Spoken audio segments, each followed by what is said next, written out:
ॐ गङ्गातरङ्गरमणीयजटाकलापं गौरीनिरन्तरविभूषितवामभागं नारायणप्रियमनङ्गमदापहारं वाराणसीपुरपतिं भज विश्वनाथं वाराणसीपुरपतिं भज विश्वनाथम्। अत्र भवतां समेषां स्वागतं विद्यते। हम लोग लघु सिद्धांत कौमुदी के कृदंत प्रकरण के पढ़ने के क्रम में आज का तृतीय पाठ पढ़ेंगे। इसके पूर्व हम लोग 2 पाठ पढ़ चुके हैं। तो पीछे के पाठ में हम लोगों ने इस सूत्र तक विचार किया था, है कि नहीं। ये जो सूत्र है तयोरेव कृत्यक्त खलर्था, यहाँ तक हमने देखा और तव्य तव्यानियरा भी देख लिया था, जिसमें हमने एधितव्यम की सिद्धि कर ली थी। ठीक है, तो इसके आगे आज देखते हैं। तो देखिए एधितव्यम प्रयोग कैसे बना। तो एध वृद्धौ धातु थी, है कि नहीं। एध वृद्धौ नाम की धातु से हमने तव्यत प्रत्यय किया था। किस सूत्र से? तव्यत तव्यानियरा, इस सूत्र से। अब तव्यत तव्यानियरा का अर्थ हमने देखा था कि तव्यत, तव्य और अनियर, इसमें 3 शब्द है तो एक ही पद तो एक ही है, तव्यत तव्यानियरा प्रथमा बहुवचन का पद है, लेकिन अलग अलग करेंगे तो 3 पद है, इसमें 3 शब्द हैं। पहला है तव्यत, दूसरा है तव्य और तीसरा है अनियर। तो ये प्रत्यय है, चूँकि ये प्रत्ययाह के अधिकार में ये सूत्र आता है कि नहीं। ये सूत्र 96 सूत्र है, तो ये प्रत्ययाह के भी अधिकार में है और धातोह के भी अधिकार में, इसलिए प्रत्ययाह भी लिखा हुआ है और धातोह भी लिखा हुआ है। ठीक है ना। तो इसका अर्थ हो जाता था कि धातु से तव्यत, तव्य और अनियर प्रत्यय होते हैं, मतलब धातु से ये 3 प्रत्यय होते हैं। तो हमने धातु, अब धातु तो बहुत सारी है, पाणिनि जी के द्वारा बनाए हुए धातु पाठ में तो बहुत सारी धातुएं हैं। उन धातुओं में से हमने एक धातु ले लिया जिसका नाम था एध वृद्धौ, एध धातु जो कि वृद्धि अर्थ में। ठीक है, तो एध धातु जो वृद्धि अर्थ में, उसको हमने लिया और उस एध धातु से हमने पहला जो प्रत्यय है तव्यत, इसको कर दिया। तो तव्यत प्रत्यय हमने किया तो एध तव्यत हो गया था। तकार की संज्ञा करने के बाद एध तव्य हुआ था। एध तव्य होने के बाद हमने, चूंकि जो तव्यत प्रत्यय है उसकी हमने आर्ध धातुक संज्ञा की थी। किससे? आर्ध धातुकम शेषः सूत्र से, क्योंकि आर्ध धातुकम शेषः कहता है तिंशिद्भ्यो अन्यः धातोरिति विहितः था प्रत्ययः आर्ध धातुक संज्ञा स्यात्, यानी कि तिंग और शित से जो भिन्न प्रत्यय होता है और धातु से जो विहित होता है उस प्रत्यय की आर्ध धातुक संज्ञा होती है। तो जो तव्यत है वो तिंग और शित से भिन्न है, क्योंकि न वो तिंग है न शित है। इस कारण से उसकी आर्ध धातुकम शेषः सूत्र से आर्ध धातुक संज्ञा हो गई थी। आर्ध धातुक संज्ञा का फल है कि आर्ध धातु का सेड वलादेह सूत्र से उसको इट का आगम हो गया। जब इट होगा, टित होने के चलते आद्य अवयव होता है वो, तो तव्यत के आदि में इट बैठेगा, तब होगा एद इट तव्यत। तव्यत में तब चला गया है तो बचा है तव्य, और इट में टकार की बीच संज्ञा हो जाती है तो वो होता है एद ई तव्य। जब आप मिलाएंगे तो एधितव्य बनेगा। अब एधितव्य जो है ये कृदंत शब्द है। कृदंत शब्द का लोक में प्रयोग नहीं होता है, क्योंकि लोक में प्रयोग पदों का होता है कि नहीं। इसलिए इसको पद बनाने के लिए हमको इसके अंत में सुप अथवा तिंग जोड़ना पड़ेगा। तो चूंकि ये शब्द रूप है तो शब्द रूप में हम सुप जोड़ते हैं, तो इसकी प्रातिपदिक संज्ञा करनी पड़ेगी। सुप चूंकि प्रातिपदिक से आता है, तो एधितव्य ये कृदंत शब्द है, प्रातिपदिक नहीं है। इसलिए इसको प्रातिपदिक बनाने के लिए हम कृतधित्य समासाश्च से इसकी प्रातिपदिक संज्ञा करेंगे, क्योंकि कृतधित्य समासाश्च कहता है कृदंत तदादि की प्रातिपदिक संज्ञा होती है। तो कृदंत तदादि है ये एधितव्य, क्योंकि कृदंत कृत मतलब तव्यत, इसको कृत कहेंगे, और वह है अंत में, और उस तव्यत की प्रकृति जो है एध, वो है आदि में। ऐसा जो समुदाय क्या है? एधितव्य। इन एध और तव्यत इन दोनों का जो समुदाय है वो है एधितव्य। इस एधितव्य की प्रातिपदिक संज्ञा हो जाएगी कृतधित्य समासाश्च सूत्र से। जब प्रातिपदिक संज्ञा करेंगे तो प्रथमा विभक्ति एक वचन की विवक्षा में हम सु लाएंगे, नपुंसक लिंग में ले जाएंगे तो सु को अम करेंगे, पूर्वरूप करेंगे, एधितव्यम, ये प्रयोग सिद्ध हो जाएगा। इस प्रयोग की सिद्धि हम पीछे के पाठ में कर चुके हैं, इसलिए इस पे ज़्यादा विवेचना करना अभी उचित नहीं। फिर आगे देखते हैं। तो एधितव्यम की प्रयोग सिद्ध हो गया। और इसी तरह जैसे तव्यत प्रत्यय आप करेंगे, तव्यत प्रत्यय यदि करेंगे तो भी एधितव्यम ही बनेगा, क्योंकि इसमें भी बचना तो तव्य ही है। उसी तरह जब तव्य प्रत्यय करेंगे तो भी बनेगा एधितव्यम। ठीक है ना। तो दोनों प्रत्ययों का उदाहरण एधितव्यम ही हो जाएगा। दोनों में अंतर क्या है? फिर जब एक ही प्रयोग बनेगा, एधि हर जगह एक ही प्रयोग बनेगा। अब क्री धातु से तव्यत करिए तो भी बनता है कर्तव्यम, और क्री धातु से यदि तव्य करिए तो भी बनेगा कर्तव्यम।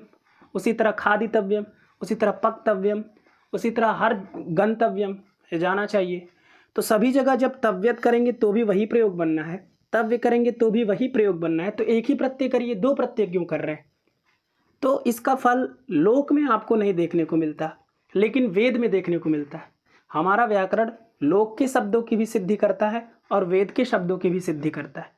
तो केवल एक लक्ष्य से आप चलेंगे कि लोक के शब्द को ही सिद्ध करना है, तब तो लोक में तो हर जगह एक ही प्रयोग आपको देखने को मिलेगा कि हर जगह तव्यत जुड़िए चाहे तव्य जुड़िए, बनेगा तो एक ही प्रयोग। तो लोक में कोई विशिष्ट फल नहीं है, लेकिन जब आप वेद में जाएंगे तो विशिष्ट फल आपको प्राप्त होगा।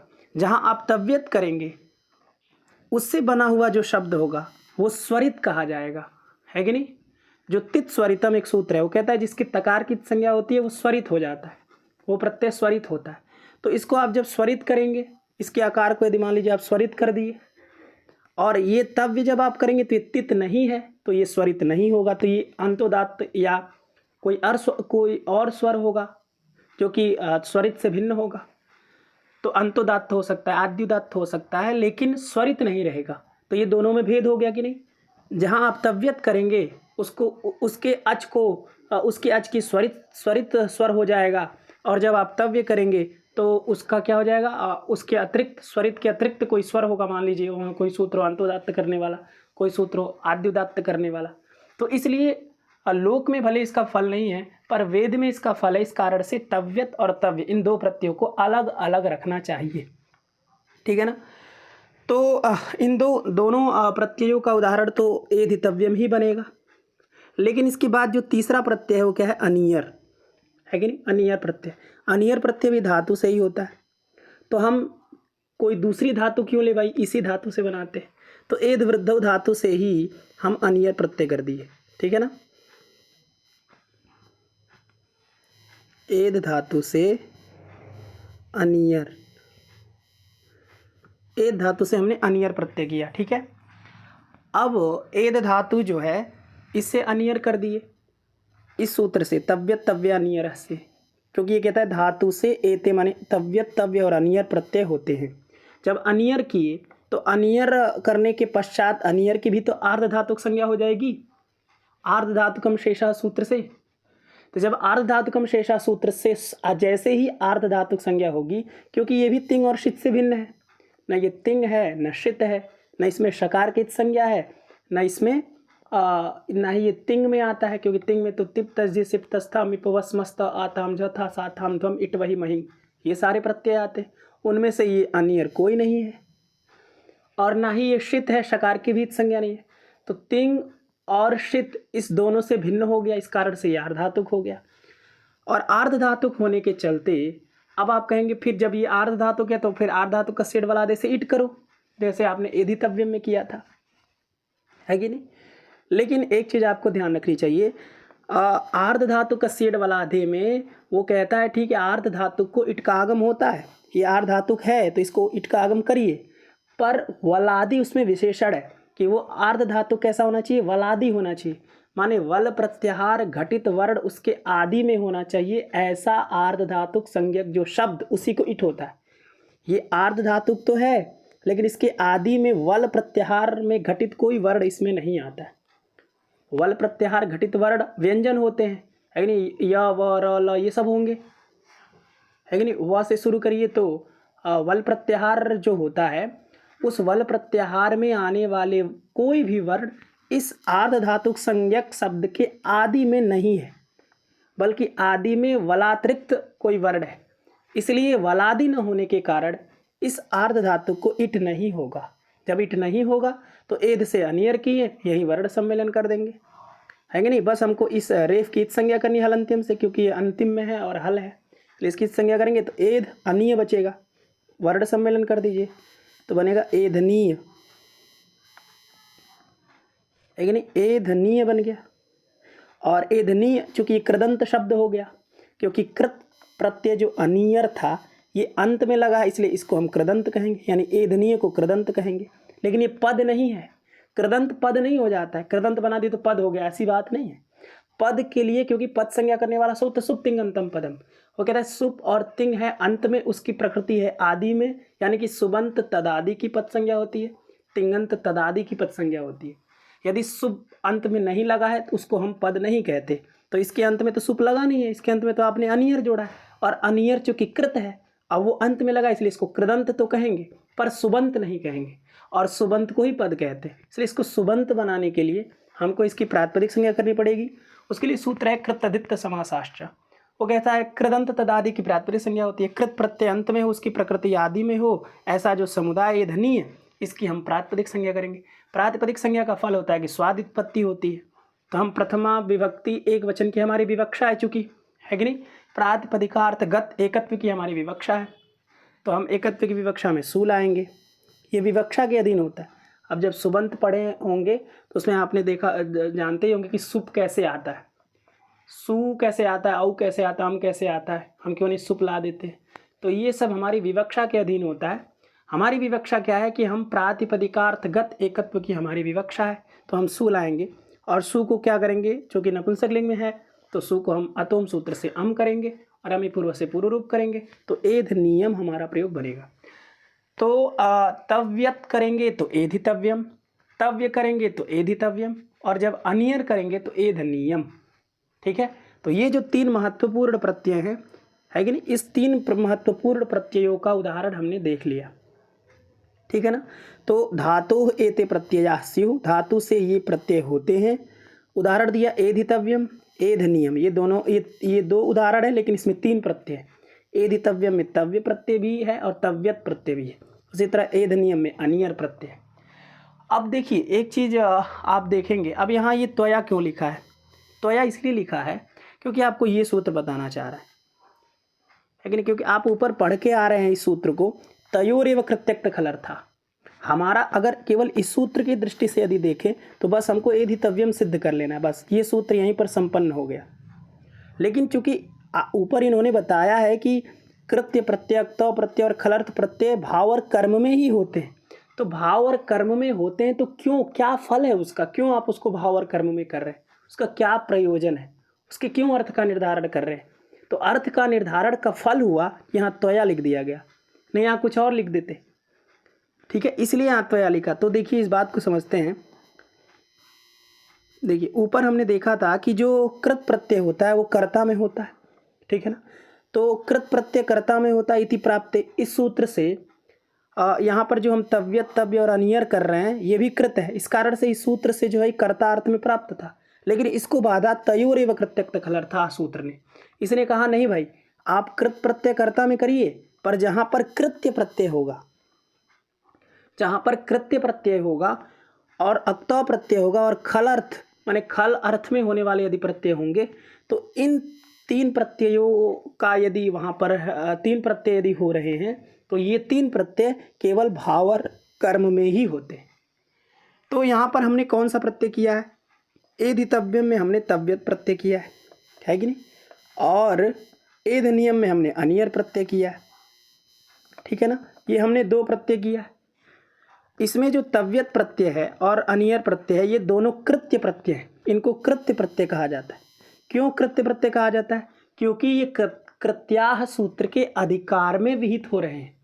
आपने ऊपर सूत्र पढ़ा था ना कृत्याह, तो कृत्याह सूत्र कहता है डबुल त्रिचौ इत्यतः प्राकृत्य संज्ञा स्युः, यानी डबुल त्रिचौ सूत्र के पहले पहले तक आप जो भी प्रत्यय का विधान करेंगे उन प्रत्ययों का नाम कृत्य होगा, ये सूत्र कहता था। तो उस सूत्र के कारण इस तव्यत और अनियर और तव्य प्रत्यय का नाम है कृत्य प्रत्यय।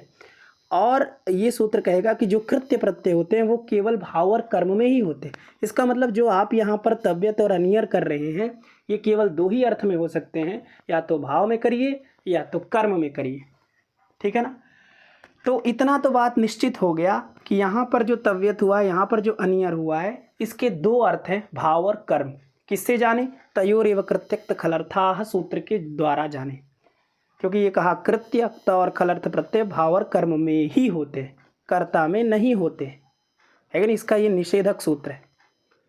तो जब भाव और कर्म में होते हैं तो अब आपको एक निश्चय करना है कि यहाँ पर भाव में है कि कर्म में है कि नहीं। मान लीजिए दो आपके पास ऑप्शन है, एक भाव है और एक कर्म है, तो आप कहेंगे कि अब ये कैसे जाने कि यहाँ पर ये भाव में है कि कर्म में, अब ये कैसे हम निश्चय करें।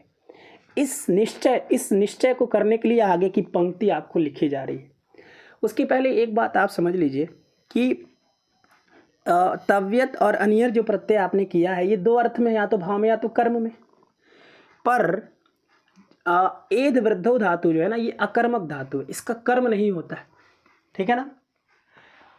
और जैसे भू धातु भी अकर्मक धातु है कि नहीं, उसी तरह एद वृद्धो धातु भी अकर्मक धातु है। सिंह स्वप्नि धातु अकर्मक धातु है। गम धातु जो है सकर्मक धातु है। अब कहेंगे ये अकर्मक सकर्मक कैसे जानते हैं, तो देखिए सकर्मक उसको कहते हैं, सकर्मक और अकर्मक दो हमारे पास धातुएं होती हैं, एक होती है सकर्मक धातु, एक होती है अकर्मक धातु। सकर्मक धातु क्या होता है कि कैसे इसका लक्षण है, समानाधिकरण व्यापार वाचकत्वम सकर्मकत्वम। तो इसका लक्षण होता है कि फल समानाधिकरण व्यापार वाचकत्वम सकर्मकत्वम, फल व्यापार समानाधिकरण वाचकत्वम अकर्मकत्वम, और फल व्यापार व्यधिकरण वाचकत्वम सकर्मकत्वम। ये दोनों सकर्मक और अकर्मक का लक्षण होता है। तो पहले हम सकर्मक का देखते हैं। देखिए सकर्मक शब्द से आपको स्पष्ट हो रहा होगा कि जिसमें कर्म होता है उसको सकर्मक कहते हैं, है कि नहीं। जिसमें कर्म होता है उसको सकर्मक कहेंगे। तो आप कहेंगे कर्म हम कैसे जानेंगे, इसका कर्म है कि नहीं। जैसे गम धातु हमने कहा गच्छति, तो गच्छति में हम कैसे जानेंगे कर्म है कि नहीं है कि नहीं। हिंदी में तो हम लोग कहते हैं गाँव को, जिसमें को आ जाए समझ लो वो सकर्मक है। पर हम संस्कृत पढ़ते हैं तो संस्कृत में उसका लक्षण किया जाता है सकर्मक धातु का। सकर्मक धातु का लक्षण होता है कि फल व्यापार व्यधिकरण वाचकत्वम सकर्मकत्वम। देखिए जहाँ धातु के दो ही अर्थ होते हैं, एक होता है फल और एक होता है व्यापार, इसलिए कहते हैं फल व्यापार यो धातु। फल और व्यापार ये धातु के अर्थ होते हैं। तो जब धातु आप बोलेंगे, कोई भी धातु बोलेंगे, गच्छति मान लीजिए आपने क्रिया बोली गच्छति, तो उसके दो अर्थ जरूर रहेंगे, फल रहेगा और व्यापार रहेगा। तो यदि फल और व्यापार जब एक ही अधिकरण में रह जाए, एक ही व्यक्ति में यदि फल भी रह जाए और व्यापार भी रह जाए, तो उस धातु को अकर्मक कहते हैं। और जब फल अलग रहे और व्यापार अलग रहे तब उस धातु को हम सकर्मक धातु कहते हैं। ये सबसे अच्छा लक्षण वाला आपको पहचानने का तरीका है, जिससे आप सकर्मक और अकर्मक हमेशा पहचान लेंगे। जैसे आपको एक दृष्टांत देते हैं कि जैसे मान लीजिए आपने कहा गच्छति, आपने हमसे प्रश्न किया गम धातु जो है यह सकर्मक है कि अकर्मक है। तो हम कहेंगे कि पहले ये लक्षण घटाइए कि फल व्यापार व्यधिकरण वाचकत्व उसमें जा रहा है, कि फल व्यापार समानाधिकरण वाचकत्व उसमें जा रहा है। यदि फल और व्यापार समानाधिकरण एक ही अधिकरण में रहे तो उसको अकर्मक कहेंगे। और फल और व्यापार यदि व्यधिकरण माने अलग अधिकरण, फल अलग अधिकरण में रहे और व्यापार यदि अलग अधिकरण में रहे तो उस धातु को हम सकर्मक धातु कहते हैं। जैसे मान लीजिए हमने वाक्य बोला रामः ग्रामम गच्छति, है कि नहीं, राम गांव जा रहा है। तो इसमें देखिए गम धातु जो है, गम धातु, उसके जो दो अर्थ हैं फल और व्यापार। तो फल का आश्रय कौन है, फल।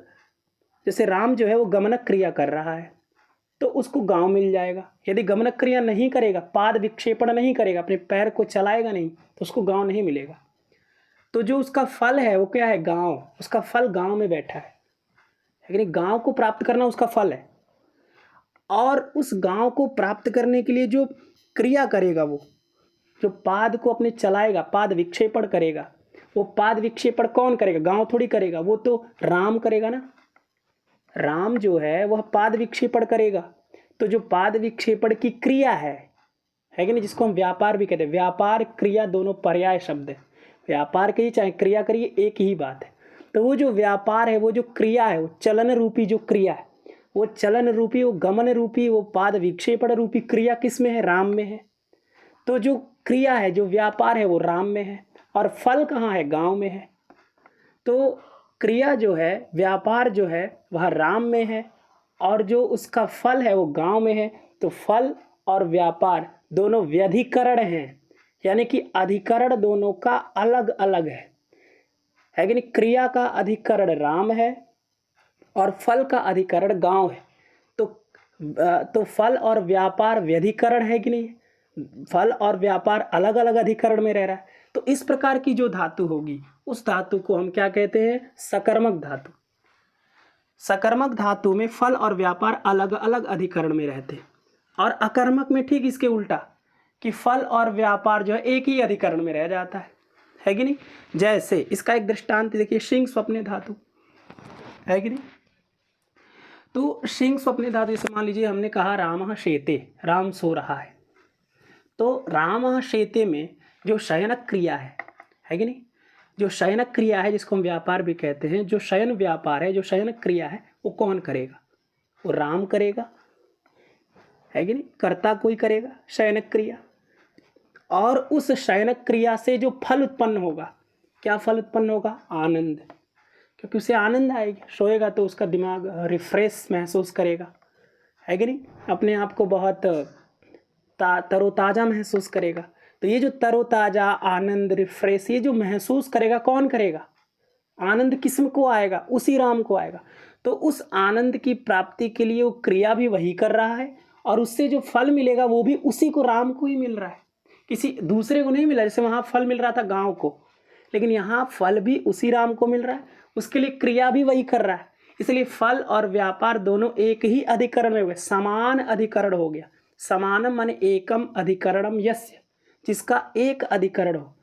और किसका एक अधिकरण? तो फल और व्यापार के एक ही जब अधिकरण हो जाए, है नहीं? फल व्यापार समानाधिकरण वाचकत्वम अकर्मकत्वम।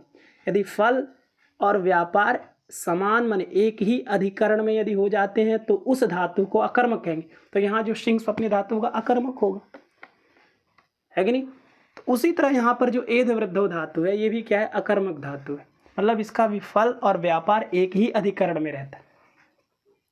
ठीक है, जैसे मान लीजिए हमने कहा एध वृद्धो, वृद्धि माने वर्धन, बढ़ना, तुम बढ़ रहे हो, है कि नहीं? तो हम कहेंगे तुम एधसे, तुम बढ़ रहे हो, क्योंकि इसका रूप चलता है एधते, एधेते, एधन्ते, एधसे, एधेते, एधद्वे। तो एधसे माने तुम एधस, तुम बढ़ रहे हो। तो जो बढ़नक क्रिया या वर्धनक क्रिया है वो किस में होगा? उसी राम में होगा। और उसके लिए क्रिया कौन करेगा? राम ही करेगा, क्योंकि बढ़ना जो क्रिया है, वर्धनक क्रिया, वो उसी में न होगी, और उसका फल किसको मिलेगा? वही न, उसी को न मिलेगा कि वो बड़ा हो जाएगा। तो ये फल भी उसी को मिल रहा है, क्रिया भी उसके लिए उसी वही कर रहा है, क्योंकि बढ़ने के लिए जो क्रिया करनी पड़ेगी, दौड़नी पड़ेगी, या आपको जो खाना पीना खाएंगे तभी तो आपके अंदर पौष्टिक जब आहार जाएगा तो आपकी शारीरिक वृद्धि होगी। तो ये जो इसके लिए जो क्रिया होती है वो कौन करता है? वही करता है। उसका फल किसको मिलता है? उसी को मिलता है। तो फल और व्यापार एक ही अधिकरण में रह गए, इसलिए इसको हम अकर्मक कहेंगे। तो ये सारा सकर्मक और अकर्मक का विवेचन था। इसको हमको आशा है कि आप पूरी तरह से समझ गए होंगे। इसके बाद देखिए, तो जो एध वृद्धो धातु है ये अकर्मक धातु है। अकर्मक धातु है मतलब इसमें कर्म नहीं होगा। जब कर्म नहीं होगा तो केवल कर्ता होगा और क्रिया होगा, है कि नहीं? इसलिए कर्ता इसमें कौन है? त्वया, ये कर्ता है। और एधितव्यम या एध नियम ये क्रिया है कि नहीं? तो ये क्रिया है। तो आप अब इसमें जो तव्यत प्रत्यय और अनियर प्रत्यय दो ही अर्थों में, या तो भाव में है या तो कर्म में है। तो आप कहेंगे कि इसमें कर्म में है कि भाव में है, हम कैसे पहचानेंगे? तो अब आप इतना तो जान गए ना कि एध धातु अकर्मक धातु है, तो अकर्मक इसमें कर्म होगा ही नहीं। जब कर्म नहीं होगा तो कर्म में प्रत्यय ही नहीं होगा। जो अकर्मक धातु होते हैं उससे कभी कर्म में प्रत्यय हो ही नहीं सकता, क्योंकि कर्म ही नहीं रहेगा। तो यानी कि यहाँ पर भाव में है कि नहीं? जब भाव में प्रत्यय करेंगे तो एदितव्यम बनेगा, और जब भाव में प्रत्यय कर दिए तो भाव अर्थ उक्त हो गया। अब हम आपको कर्तृवाच्य कर्मवाच्य समझा रहे हैं कि भाव अर्थ क्या हो गया? उक्त हो गया, क्योंकि यस्मिन अर्थे प्रत्ययः भवति सः उक्तः। जिस अर्थ में प्रत्यय होता है वह अर्थ उक्त होता है। तो यहाँ पर किस अर्थ में प्रत्यय हुआ है? भाव अर्थ में, क्योंकि कर्म तो हट गया, क्योंकि कर्म ये धातु अकर्मक है, इसमें कर्म में हो ही नहीं सकता। अभी आगे आपको कर्म का भी उदाहरण दिया जाएगा, पर इसमें हम पर्टिकुलर आपको दिखा रहे हैं। इस कारण से अब कर्म में तो हो नहीं सकता इसमें प्रत्यय, क्योंकि ये अकर्मक धातु है। तो भाव में हुआ है, तो अब यहाँ पर जो है ना भाव अर्थ उक्त हो गया। अब जो अर्थ उक्त हो जाता है ना उसमें प्रथमा होती है, उसमें क्या होती है? प्रथमा विभक्ति होती है। तो अब भाव अर्थ उक्त हो गया, तो भाव अर्थ उक्त हो जाने के कारण एदितव्यम तो एक वचन में ही रहेगा। लेकिन जो करता है, अब जब एक अर्थ उक्त हो जाता है बाकी सारे अर्थ अनुक्त हो जाते हैं। ये सिद्धांत है, इसको एकदम दिमाग में फिट रखिए कि जब एक अर्थ उक्त हो जाए तो बाकी सारे अर्थ अनुक्त हो जाते हैं। जैसे मान लीजिए कहीं कर्ता अर्थ उक्त हो गया तो सभी कर्म, करण, संप्रदान, अपादान, संबंध, अधिकरण ये सब अनुक्त हो जाएंगे। कहीं कर्म उक्त हो गया तो कर्ता, करण ये सब अनुक्त हो जाएंगे। कहीं करण उक्त हो गया तो उसके अतिरिक्त सब अनुक्त हो जाएंगे। एक ही प्रधान रहता है, उक्त माने प्रधान, तो एक ही उक्त रहता है, प्रधान रहता है, और जो उक्त रहता है उसमें प्रथमा होती है। ठीक है ना। तो अब यहाँ भाव उक्त है तो इसमें तो मान लीजिए प्रथमा है, लेकिन जो कर्ता होगा वो तो अनुक्त हो गया। तो अनुक्त कर्ता में कौन सी विभक्ति होती है? अनुक्त कर्ता में तृतीया होती है। कर्तृकरणयोस् तृतीया। कर्तृकरणयोस् तृतीया क्या अनभिहिते के अधिकार में। अनभिहिते का अर्थ होता है अनुक्ते, तो अनुक्ते चला जाता है आपके किस में? कर्तृकरणयोस् तृतीया में। इसलिए उसकी वृत्ति देखेंगे तो लिखा होगा अनुक्ते कर्तृकरणयोस् माने अनुक्ते कर्तरिकरणे च तृतीया से। अनुक्त कर्ता में और अनुक्त करण में तृतीया विभक्ति होती है। तो ये चूंकि यहाँ पर उक्त क्या है? भाव। और जो कर्ता है क्योंकि त्वया करता है तो ये कर्ता तो क्या हो गया है कि नहीं? युष्मद है यहाँ पे ना, युष्मद शब्द का बनाया है, तो युष्मदर्थ जो है वह क्या हो गया? अनुक्त हो गया। युष्मद का जो अर्थ है अनुक्त हो गया। तो अनुक्त होने के कारण अनुक्त कर्ता में तृतीया होती है, इसलिए यहाँ पर त्वया में तृतीया कर दिया, कर्तृकरणयोस् तृतीया से। है कि नहीं? बात समझ में आई? तो त्वया एधितव्यम, तुम्हारे द्वारा बढ़ना चाहिए, ये अर्थ हो गया, या तुम्हें बढ़ना चाहिए, बात तो वही है, तुम्हें बढ़ना चाहिए मतलब त्वया एधितव्यम। क्योंकि चूंकि यहाँ भाव में प्रत्यय है तो कर्ता को अनुक्त है, तो अनुक्त कर्ता में तृतीया ही होगी। उसी तरह त्वया एधनीयम। और मान लीजिए आपको यहाँ पर कर्ता में प्रत्यय कर लेते तब यहाँ पर प्रथमा होती। जैसे मान लीजिए एधितव्यम में तो तव्यत प्रत्यय भाव में हुआ है, ये तो आप समझ गए। लेकिन मान लीजिए हम एद धातु से हम कोई सिप प्रत्यय या फिर त आताम जो थास प्रत्यय कर दिए। ठीक है, थास, क्योंकि ये आत्मनेपदी धातु है तो थास कर दिए।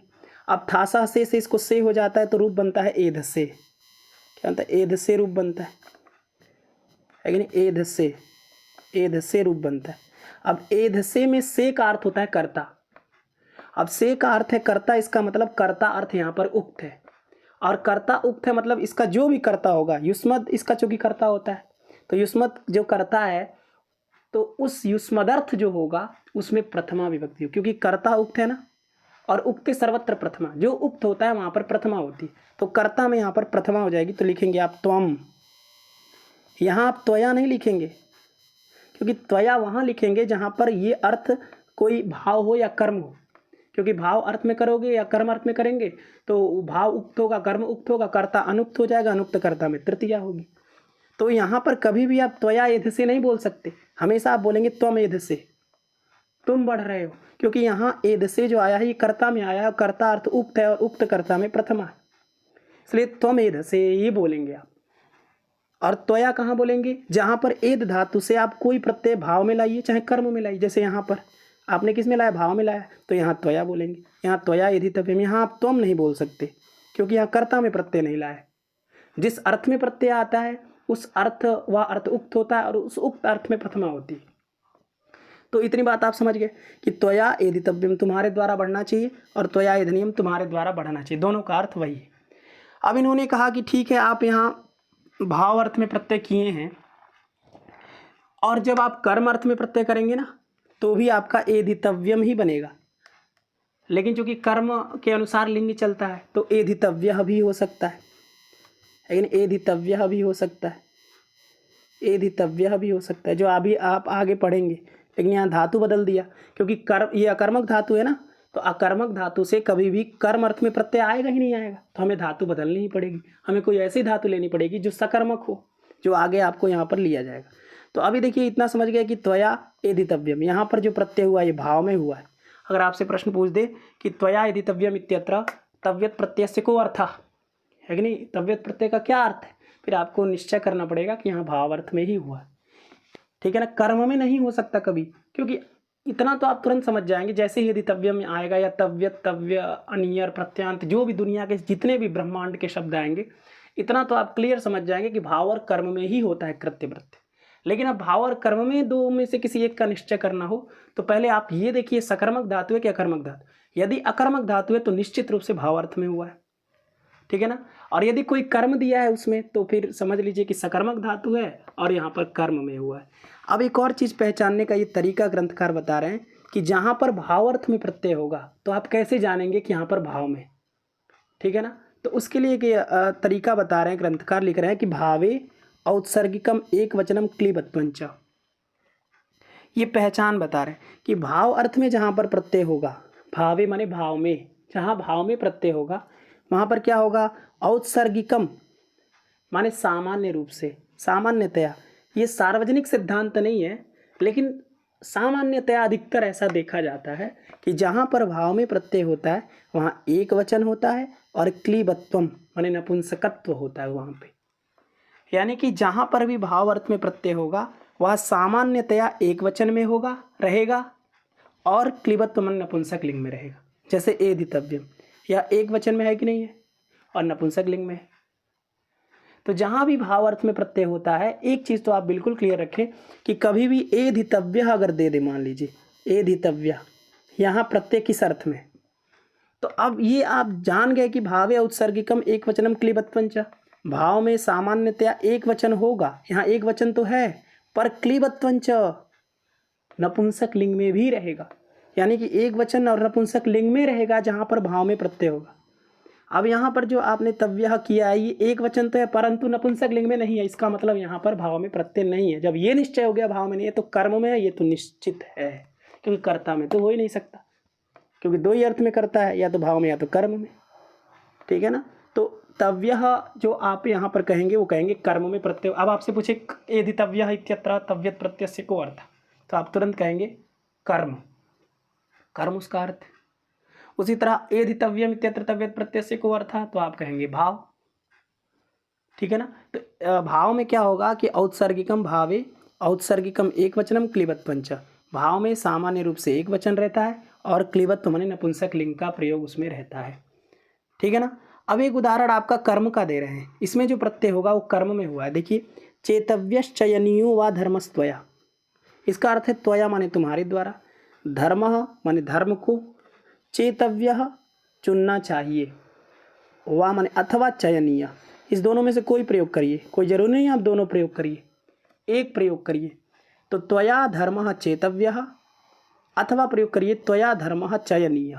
बात एक ही है, क्योंकि तव्य तव्य और अनियर ये तीनों एक ही अर्थ में होते हैं, है कि नहीं, एक ही अर्थ में होते हैं। तो या तो आप कहिए चेतव्य या तो कहिए चयनीय, एक ही दोनों का अर्थ है। चेतव्य का भी अर्थ है चुनना चाहिए या चुनने योग्य, और चयनीय का भी अर्थ है चुनने योग्य, ठीक है ना। और इसमें तव्यत और तव्य और अनियर प्रत्यय भी भाव और कर्म में होंगे। अब आपको निश्चय करना है यहाँ पर कर्म में है कि भाव में। अब आप तुरंत समझ जाएंगे, हम आपसे प्रश्न करेंगे आप तुरंत उत्तर देंगे, क्योंकि आप ऊपर की पंक्ति को अच्छे से समझे होंगे। तो देखिए इसमें कहा कि त्वया माने तुम्हारे द्वारा, धर्म माने धर्म को, चेतव्य माने चुनना चाहिए, और चयनीय चुनना चाहिए। यहाँ चेतव्य चयनीय हमें आपको ष्टुत्व संधि कर दिया, नहीं तो अलग अलग करेंगे तो होगा चेतव्य, चेतव्य एक प्रयोग बनाया है और चयनीय ये दूसरा प्रयोग, चयनीय। जैसे यहाँ पर भी एधितव्यम और एधनीयम बनाए ना, उसी तरह यहाँ पर चेतव्य और चयनीय ये दो प्रयोग अलग अलग। अब चेतव्य में देखिए क्या है, ची चयने धातु है, यानी ची धातु है, ची चयने, ची चयने धातु में यकार की संज्ञा हो जाती है, ये ईत धातु है, स्वरित ईता कर्तव्यप्राय क्रिया फले सूत्र से, अगर चिनोती और चिनुते दोनों बनता है, यानी उभयपदी धातु। तो इस ची चयने धातु से हम क्या करेंगे, इस सूत्र से तव्यत तव्या नियर सूत्र से हम तव्यत प्रत्यय करेंगे। पहला प्रत्यय क्या करेंगे, तव्यत, ठीक है। तव्यत प्रत्यय की इसमें तकार की संज्ञा कर दिया, तव्य बचा, यकार की भी संज्ञा कर दी, तो ची और तव्य हो गया। अलग अलग देखे तो क्या हो गया, ची और आगे तव्य, ठीक है। चीतव्य होने के बाद अब इसकी हमने क्या कर दिया, यानी आर्ध धातुक संज्ञा कर दिया। और आर्ध धातुक संज्ञा होने के कारण क्या हुआ कि सार्वधातुक आर्धातुक योग सूत्र से इस ची के ई को गुण हो गया, क्योंकि सार्वधातुक आर्धातुक योग कहता है इगंत अंग को गुण होता है यदि सार्वधातुक अथवा आर्धधातुक प्रत्यय पर में हो। तो ये जो तव्यत प्रत्यय है यह क्या है, आर्धधातुक है, है कि नहीं, क्योंकि आर्ध धातुकम शेषस इसकी आर्ध धातुक संज्ञा है। तिंक्षित से भिन्न है, धातु से विहित है, इसलिए इसकी आर्ध धातुक संज्ञा है। आर्ध धातुक संज्ञा होने के कारण सार्वधातुक कार धातुकयोः वो कहेगा इक है अंत में ऐसा अंग। अंग किसको कहते हैं? जो प्रत्यय के परे रहते पूर्व वाली प्रकृति को अंग कहते हैं। अंग उसी को कहेंगे जिसके पर में प्रत्यय हो और उस प्रत्यय के पूर्व में वो हो, दोनों परस्पर होना चाहिए। अगर एक भी आप मान लीजिए आप तबियत को हटा देते हैं तो ये कभी भी ची अंग नहीं कहा जाएगा, या तबियत को रहने दीजिए इसको हटा दीजिए तो भी ये तव्य कभी अंग नहीं कहा जाएगा। तो हमेशा अंग कहने के लिए एक अनिवार्य होता है कि प्रत्यय पर में हो और उसकी प्रकृति उसके आदि में हो। तो ये ची अंग है क्योंकि इस प्रत्यय पर में और उसके आदि में ची है, और ये इगंत भी है, इक प्रत्याहार घटित वर्ण इसके अंत में है, तो इस इगंत अंग को गुण हो जाएगा। तो जब गुण करेंगे तो ची में ई को गुण हो जाएगा तो बनेगा चे, ठीक है। और चे और तव्य हो गया, बन गया चेतव्य। अब चेतव्य ये कृदंत शब्द है, कृदंत शब्द होने के कारण कृदंतत्वाद इसकी प्रातिपदिक संज्ञा होगी। प्रातिपदिक होने के कारण प्रथमा विभक्ति है नहीं, प्रातिपदिक होने के कारण क्या होगा, हमारी प्रातिपदिकार्थगत एकत्व की विवक्षा है तो हम सु लाएंगे, है कि नहीं, सु प्रत्यय लाएंगे, ठीक है ना। सु लाने के बाद उकार की संज्ञा, इसके बाद सकार का सज्जु से रू, ये सारी प्रक्रिया आप जानते होंगे, अजंत पुल्लिंग की है। सज्जु से रू करेंगे, उकार के उपदेश जनुनासिक से संज्ञा, और रेफ को हम विसर्ग कर देंगे कारवसानी और विसर्जनीय सूत्र से, तो बनेगा चेतव्य। क्या बनेगा? चेतव्य। अब यहाँ देखिए चेतव्य बना दिया ना। क्यों चेतव्य बनाया? क्योंकि ये धर्म के अनुसार चेतव्य बनाया। हमारा पूरा वाक्य क्या है? चेतव्य धर्म त्वया। तो ये जो धातु है ची चैने धातु, ये धातु सकर्मक धातु है कि नहीं, सकर्मक धातु है, क्योंकि फल व्यापार व्यधिकरण वाचकत्वम सकर्मकत्व, माने इसमें फल और व्यापार दोनों अलग अलग अधिकरण में। देखिए तुम्हारे द्वारा धर्म चुनना चाहिए, तुम्हारे द्वारा धर्म को चुनना चाहिए, तो धर्म क्या है? कर्म है। धर्म क्या है? कर्म। क्योंकि तुम्हें धर्म चुनना चाहिए तो धर्म क्या है? अत्यंत ईप्सित है, कर्तुर ईप्सितमम कर्म, कर्तु क्रिया यत आप्तम इष्टतमम तत्कारकम कर्म संज्ञम स्यात्। कर्ता अपनी क्रिया के द्वारा जिसको सबसे ज़्यादा चाहता है उसको हम कर्म कहते हैं। तो कर्ता जो है वह सबसे ज़्यादा धर्म को चयनक क्रिया के द्वारा प्राप्त करना चाह रहा है। तो जो चयनक क्रिया है, जो चेतव्य है, ये जो क्रिया है, ये जो चयनक क्रिया है, इस चयनक क्रिया के द्वारा वो धर्म को सबसे ज़्यादा प्राप्त करना चाह रहा है, इसलिए धर्म क्या है? कर्म है। और कर्म और फल और व्यापार दोनों अलग अलग अधिकरण में। देखिए चेतव्य धर्म, धर्म को चुनना चाहिए, तो धर्म क्या है? कर्म है।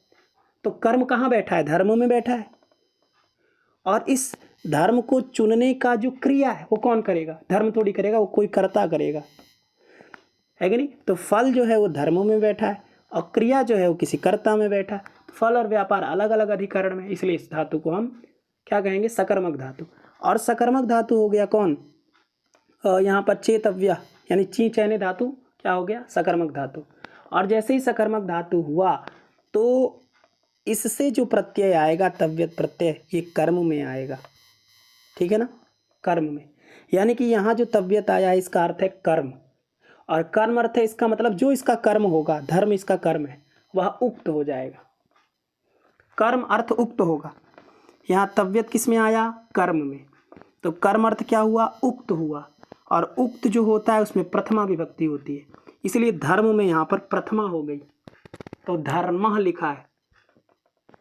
वैसे कभी कर्म में प्रथमा होती नहीं है, कर्म में हमेशा कर्मणि द्वितीया सूत्र से द्वितीया ही होती है, लेकिन यहाँ बात उक्त की आ गई, और जो अर्थ उक्त हो जाता है उसमें प्रथमा होती ही होती है। यहाँ पर तव्यत प्रत्यय कर्म में आया, इसका मतलब कर्म अर्थ उक्त है, उक्त होने के कारण कर्म में प्रथमा हो गई, और जब कर्म में प्रथमा हो गई तो कर्म के अतिरिक्त जितने अर्थ हैं कर्ता इत्यादि वो सब अनुक्त हो जाएंगे। तो अनुक्त कर्ता में तृतीया हो गई, इसलिए लिखा त्वया, इसलिए त्वया लिखा। फिर धर्म, ये कर्म था, इसको प्रथमा कर दिया, तो त्वया धर्म चेतव्य, ठीक है, तुम्हारे द्वारा धर्म को चुनना चाहिए। तो यहाँ जो तव्यत प्रत्यय है यहाँ किस में है? कर्म में है। अब आप इस पंक्ति को भी लगाइए कि भाव या उत्सर्गिकम एक वचनम क्लीबत्वंच, भाव में सामान्यतया एक वचन रहता है, नपुंसक लिंग में रहता है। अब चेतव्य जो है वह एक वचन तो है लेकिन नपुंसक लिंग में नहीं है, तो ऐसे ही आप तुरंत पकड़ लेंगे कि ये भाव में नहीं है, भाव में नहीं है तो कर्म में है। और चूंकि यहाँ तो कर्म दिया भी है साफ साफ, धर्म ये कर्म है। अब कर्म दिया है तो बेफिक्र होकर लगाइए कि ये कर्म में है। तो आप इतना समझ गए कि त्वया धर्मः चेतव्य, इसमें चेतव्य बनाया ची चैने धातु से तव्यत प्रत्यय करके, तव्यत करिए तव्य करिए बनेगा चेतव्य दोनों में ही। और अनियर करेंगे तो चयनीय, ची को गुड़ कर देंगे चयनीय, देख लीजिए ची धातु से अनियर प्रत्यय करेंगे, ठीक है। रेफ की संज्ञा करेंगे और ची और अनीय है, इसकी आर्धातुक संज्ञा है, सार्वधातुक आर्धातुक से ची को गुड़ कर देंगे तो चे हो जाएगा, चे और अनियर हो गया। और इसमें अयादेश करेंगे तो च य नी य बनेगा। इसकी कृदंत तत्वात् प्रातिपदिक संज्ञा करके सु लाएंगे, चूँकि धर्म कर्म है और कर्म के अनुसार क्रिया चलती है, जो उक्त होता है उसके अनुसार क्रिया चलती है। तो धर्म के अनुसार, धर्म चूँकि पुल्लिंग और प्रथमा एक वचन में है तो यहाँ सु लाएंगे, सु को उपसर्ग करेंगे तो चयनीय बनेगा। तो धर्म चयनीय, धर्म को चुनना चाहिए, या धर्म चेतव्य, धर्म को चुनना चाहिए। धर्म क्या है? कर्म है। और चयनीय चेतव्य क्या है? क्रिया है। और युष्मदर्थ यहाँ पर करता है तो कर्ता में तृतीया हो जाएगी, क्योंकि अनुक्त करता है, कर्म उक्त है तो कर्ता अनुक्त है, अनुक्त कर्ता में तृतीया। तो त्वया धर्मः चेतव्य, त्वया धर्मः चयनीय, इस तरह से प्रयोग बनते हैं। ये देखिए ये दोनों जो है ये कर्मवाच्य की क्रिया है, ये कर्मवाच्य की है, ये भाववाच्य की है। अभी कर्तृवाच्य इसमें दिया ही नहीं, क्यों? क्योंकि अभी कर्ता अर्थ के प्रत्यय का विचार ही नहीं चल रहा है। अभी विचार किसका चल रहा है? भाव और कर्म वाले में, भाव और कर्म में होने वाले प्रत्ययों का भी चर्चा चल रही है। क्योंकि तव्य तव्य और अनियर जो प्रत्यय होते हैं ना, केवल दो ही अर्थ में होते हैं, या भाव में या कर्म में। तो पहला जो शब्द है भाव, तो भाव का उदाहरण दे दिया आपको 2 ठो, ठीक है। इसके बाद दूसरा था कर्म, तो कर्म का उदाहरण भी आपको दे दिया गया है कि नहीं। ये दोनों इस चेतव्य और चयनीय में आने वाले तव्यत और अनियर प्रत्यय, इनका अर्थ है कर्म। इस कारण से धर्म जो कर्म है ये है उक्त है, उक्त जो होगा कर्म उसमें प्रथमा होगी, तो धर्मः चेतव्य। और कर्ता जो है युष्मदर्थ उसमें हो जाएगी आपकी तृतीया, क्योंकि कर्ता की अपनी विभक्ति तृतीया होती है, तो कर्तृकरण तृतीया से तृतीया, तो त्वया धर्मः चेतव्य। अब त्वया जो करता है ना, इसके अनुसार क्रिया नहीं चलेगी चेतव्य वाली, क्योंकि क्रिया हमेशा उक्त के अनुसार चलती है। उक्त क्या है? धर्म, क्योंकि कर्म उक्त क्या है? कर्म, और कर्म क्या है? धर्म, इसलिए धर्म के अनुसार क्रिया चलेगी। तो आप ऐसा अगर मान लीजिए कहना हो कि त्वया धर्मौ चेतव्यौ, फिर बोलेंगे त्वया धर्मौ चेतव्यौ। अब धर्म के अनुसार क्रिया, यदि यहाँ धर्म तो यहाँ चेतव्य, यदि यहाँ धर्मौ तो यहाँ चेतव्यौ, यहाँ यदि धर्मा तो यहाँ चेतव्या, त्वया धर्मा। लेकिन यहाँ त्वया में कोई परिवर्तन नहीं होगा, त्वया के अनुसार क्रिया नहीं चलेगी, कर्म के अनुसार क्रिया चलेगी, ठीक है ना। इसी को कर्मवाच्य कहते हैं। कर्मवाच्य मतलब कर्म के अनुसार, कर्म का वाच्य रहेगा, कर्म का अर्थ रहेगा, कर्म का प्राधान्य रहेगा वहाँ पे, ठीक है ना। तो त्वया धर्मः चेतव्यः, त्वया धर्मौ चेतव्यौ, त्वया धर्मः चेतव्याः इत्यादयः प्रयोगाः भविष्यन्ति। तो अत्रैव विरमामि, यतोहि अद्यतनीयः पाठः बहवः सञ्जाताः। तो यहीं पर हम विराम करते हैं, क्योंकि हमने आज चर्चा कर लिया सकर्मक धातु, अकर्मक धातु, फिर कैसे कर्मवाच्य होता है, कैसे कर्तृवाच्य होता है, कैसे भाववाच्य होता है। इसलिए इसमें थोड़ा सा समय चला गया, पर पुनः हम लोग कल आपसे मुलाकात करेंगे, चर्चा होगी। तो आज का पाठ यहीं पर विराम करते हैं।